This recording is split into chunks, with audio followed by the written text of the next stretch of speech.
নমস্কার বন্ধুরা, এই যে এইগুলো আমার পুরো দেশি জবা।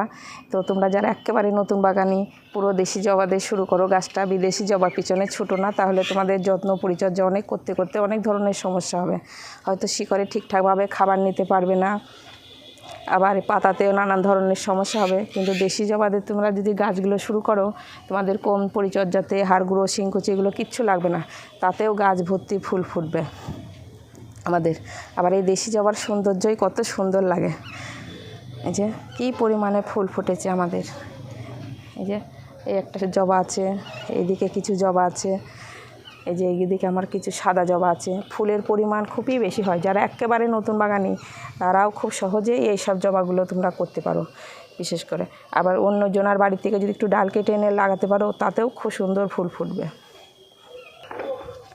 যে এগুলো আমার লাল দেশি জবা, নাই বা থাক গন্ধ, তাতে ক্ষতি নাই, কিন্তু মন ভুলানো রূপে আর কি আমার চাই।